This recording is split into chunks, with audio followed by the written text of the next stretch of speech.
Bonjour YouTube, nous revoilà sur la plateforme Coding Game pour un nouveau puzzle qui sera le puzzle défibrillateur de difficulté facile avec un taux de réussite de 85%. Alors aujourd'hui on va apprendre et on va continuer à travailler avec les boucles, les distances et cette fois-ci on va rajouter la trigonométrie. Alors quel est l'énoncé? Le but de cet exercice est de vous faire trouver le point le plus proche de coordonnées géographiques, donc latitude et longitude. Votre programme doit renvoyer le nom de l'endroit associé. Dans ce puzzle, vous jouez beaucoup avec les conversions, degrés en radians, coordonnées en distance, chaîne de caractères en flottant. Donc la petite histoire, c'est vous voulez sauver des vies, alors aidez-nous à trouver le défibrillateur le plus proche d'une position donnée dans la ville de Montpellier. Alors voyons un peu plus.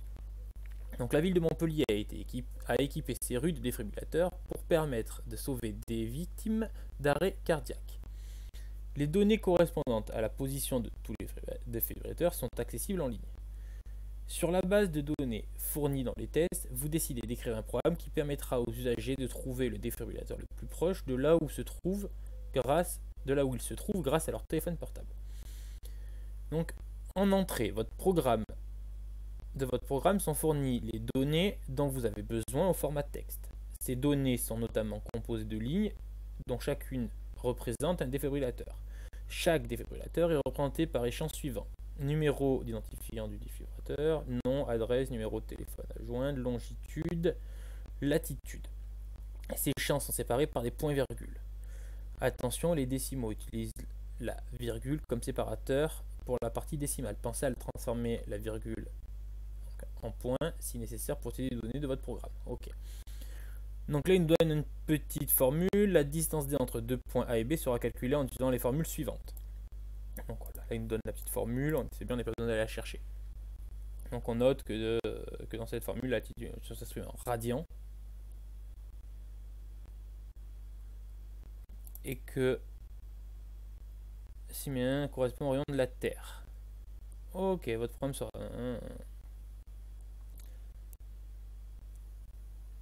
Donc on est parti. Qu'est-ce qu'on a en entrée? La longitude en degrés de l'utilisateur, la latitude en degrés de l'utilisateur. Donc ça, c'est deux premières lignes, c'est nos coordonnées. En ligne 3, le nombre de défibrillateurs équipant les rues de Montpellier. Ok. Et derrière, chaque ligne correspond à un défibrillateur. Comme on peut le voir sur la sortie qui est ici. En sortie, on veut uniquement le nom du défibrillateur le plus proche. Ok. Donc par quoi on va commencer? Donc déjà, là, le programme nous récupère nos coordonnées et il parcourt les lignes pour récupérer les défibrillateurs. Donc ce que je propose de faire, c'est qu'on va utiliser de nouveau une table de hachage, de table associative en fait, un tableau associatif où on va dire que on va mettre les défibrillateurs dans un... On va les stocker la liste. Donc qu'est-ce qu'on va stocker? Je pense que ce qui va être intéressant, c'est qu'on va récupérer les valeurs d'un défibrillateur.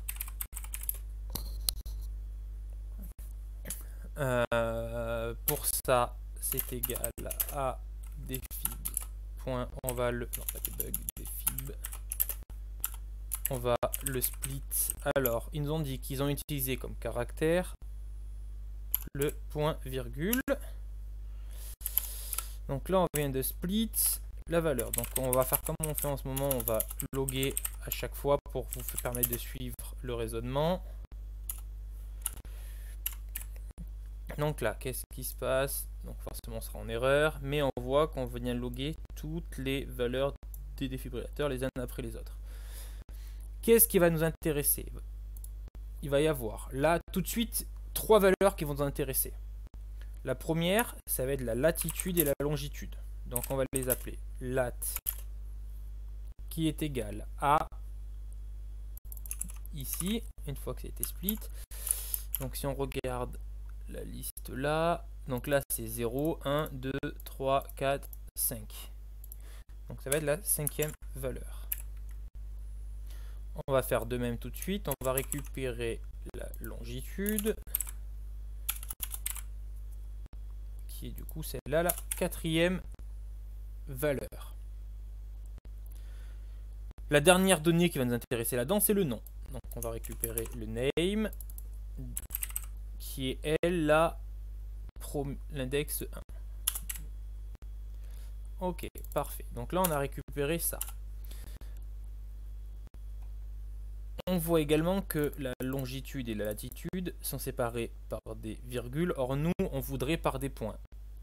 Je pense que d'ailleurs, c'est le même cas ici. Il faudra le faire sur la première valeur. Donc ici, on va tout de suite les transformer avec des valeurs qui vont nous intéresser. Donc pour ça, on ne veut plus des strings. Donc déjà, on va remplacer la valeur. Donc c'est virgule par défaut. Et on va la remplacer par un point. Et en plus de ça, une fois qu'on a ça, donc là on va avoir un string. Nous, ce qu'on veut, c'est un float. Vu que ce n'est pas un entier, c'est un chiffre à virgule. Donc ça se dit float. Et on va remplacer ici par là. On va faire de même pour les valeurs qui sont récupérées, qui sont latitude et longitude. Donc on va venir après ça rajouter ça.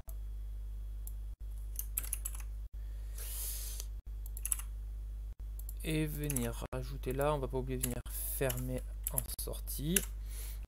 Donc là, si on affiche maintenant ici en disant, donc on va afficher le name plus, donc on va mettre un petit 2 points, on va avoir la latitude,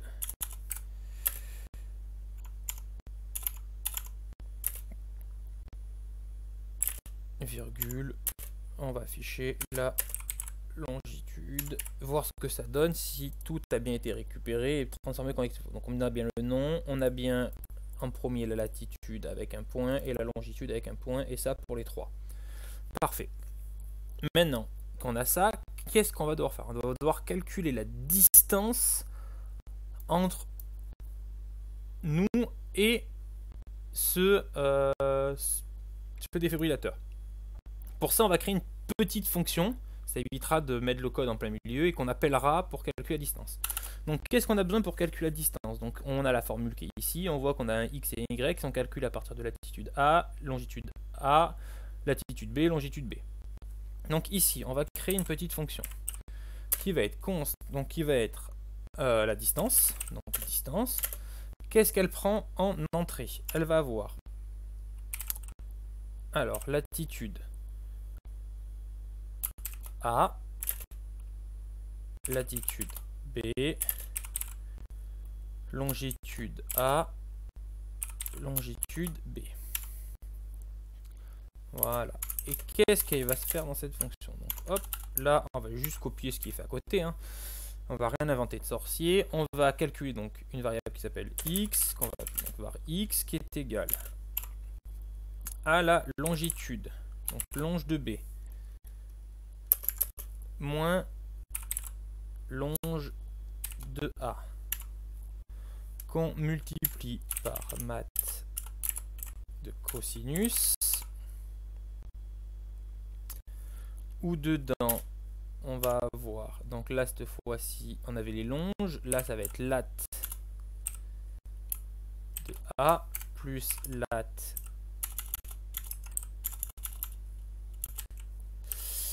de B, le tout divisé par 2. Tac.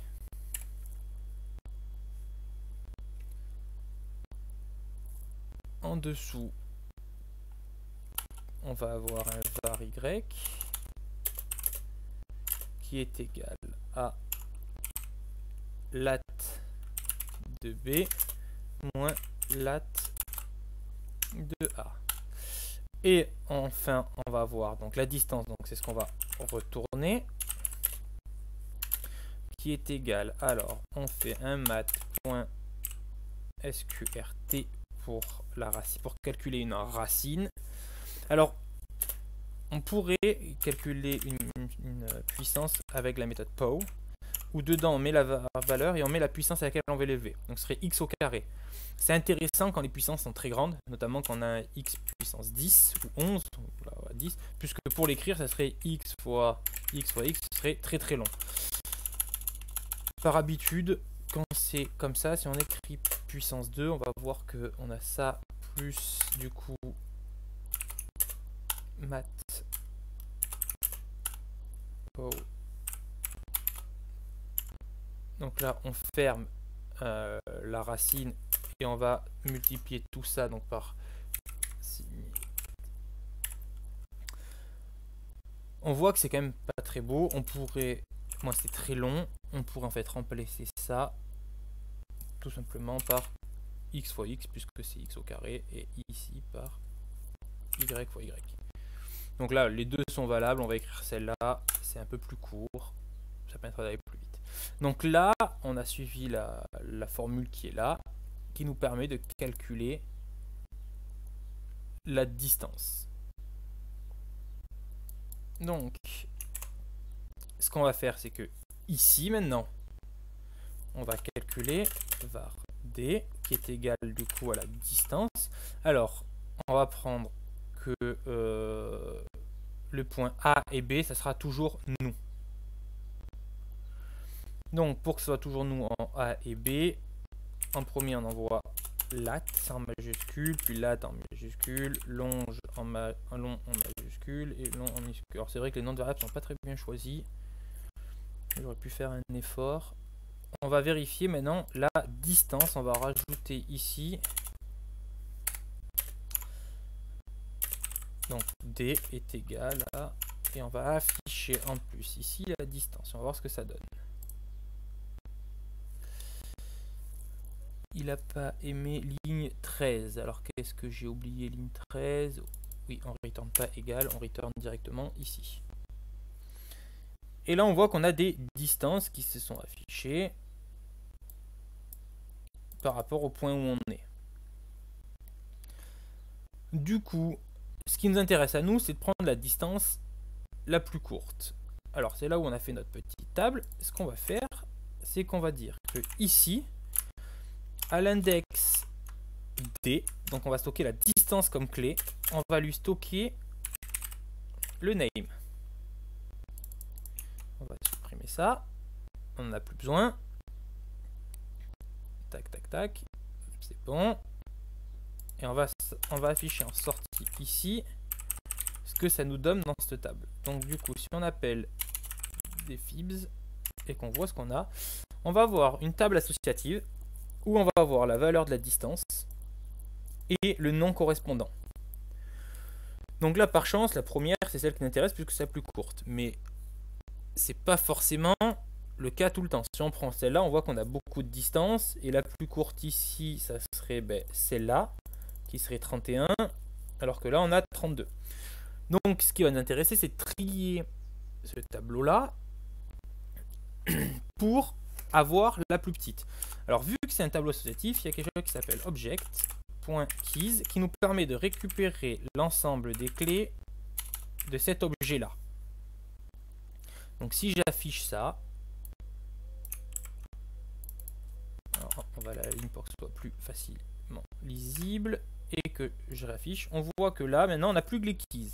Donc là, on a récupéré toutes les clés qui sont en fait les distances. Donc, on va faire un sort. Donc, on va lui dire que A par rapport à B. Ça, normalement, vous l'avez vu dans mes précédentes vidéos. On va pas revenir dessus sur l'écriture. Et on va afficher ça. Et là, cette fois-ci, on voit que c'est bien trié par ordre croissant. Qu'est-ce que nous, on veut? On veut le premier item de ce tableau-là, qui est censé être la distance la plus courte. Donc là, on a la distance la plus courte. Maintenant, il faut qu'on récupère le nom. Donc le nom par rapport à ça, c'est qu'on va appeler la table associative, qui est en fait des fibs. On va lui dire, donne-nous la valeur de cet index là. Et là, donc on va juste passer en console log pour afficher le résultat et plus que ce soit en erreur pour débugger. Et là, normalement, on est bon. Donc on va pouvoir soumettre pour vérifier. On a bien validé ce puzzle avec des nouveaux succès. Voilà pour aujourd'hui. Donc voilà, on a réutilisé une petite table de hachage. Alors je pense que les résultats de licence sont pas tout à fait justes. Parce que je vois qu'il faut convertir normalement les degrés en radians, mais je pense que la proportionnalité niveau de distance est gardée malgré qu'on ne convertisse pas les données. Voilà, c'est tout pour aujourd'hui. Je vous retrouve demain pour une nouvelle vidéo. Au revoir.